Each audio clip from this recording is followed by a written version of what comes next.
అలసిన వానికి ఊరడించు మాటలు. సహోదరుడు భక్తి సింగ్ గారి పరిచర్య నుండి సేకరించిన అనుదిన ధ్యానములు. మార్చి 1. యెహోవా సియోనును ఏర్పరచుకొని ఉన్నాడు, తనకు నివాస స్థలముగా దానిని కోరుకొని ఉన్నాడు. 132వ కీర్తన 13వ వచనం. 132వ కీర్తన 9వ వచనములో దేవుని ఇంటిని కట్టుటలో నీతికి పరలోకపు ఆనందమునకు ఎట్టి స్థానం కలదో మనం చూస్తున్నాం.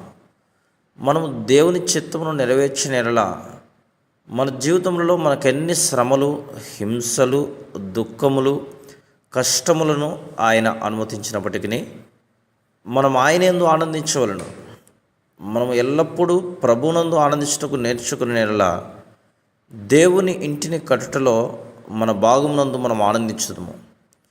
13వ వచనంలో యెబూసీయులను తరిమివేసిన తర్వాత సియోనులో దావీదు రాజుగా అన్ని గోత్రములను పరిపాలించుండెను. సియోనులో అతడు 48వ కీర్తనను రాశాను. 2వ వచనంలో సియోనును మహారాజు పట్టణము అని, మొదటి వచనంలో మన దేవుని పట్టణము, ఆయన పరిశుద్ధ పర్వతము అని, 8వ వచనంలో మరల మన దేవుని పట్టణము అని పేర్కొనుచున్నాడు. ఈ పేర్లు ఉపయోగించుటలో దావీదుకు దేవుని ఇంటిని గూర్చిన స్పష్టమైన ప్రత్యక్షత కలదని తెలియచున్నది.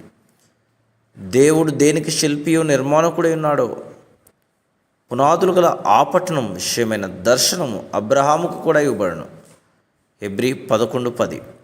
అందుచేతనే అబ్రహాము తన రక్త సంబంధులందరినీ, ఆస్తిపాస్తులన్నింటినీ విడిచిపెట్టి దేవుని వెంబడించు తన జీవితాంతం వరకు గుడారములలో నివసించను.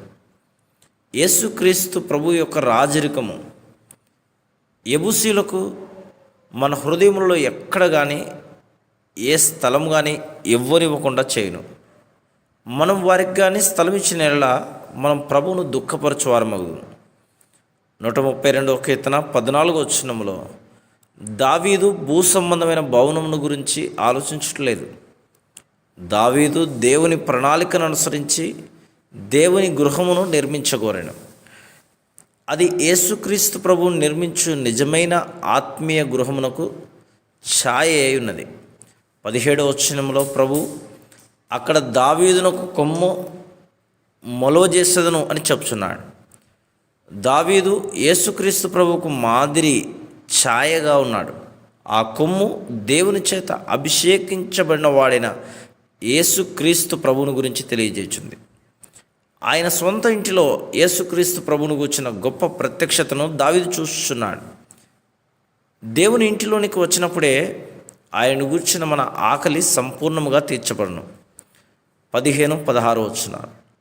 మనకెన్ని శ్రమలు, హింసలు, బాధలు ఉన్నప్పటికీ దేవుని ఇంటిలోనే, దేవుని ప్రజల మధ్యలోనే గొప్ప ఆనందమును మనం అనుభవించగలం.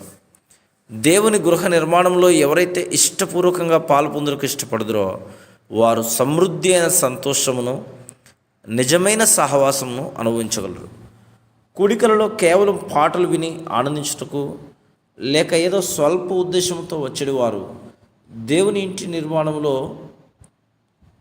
ఏ విధమైన పాల్పంపులు పొందలేరు.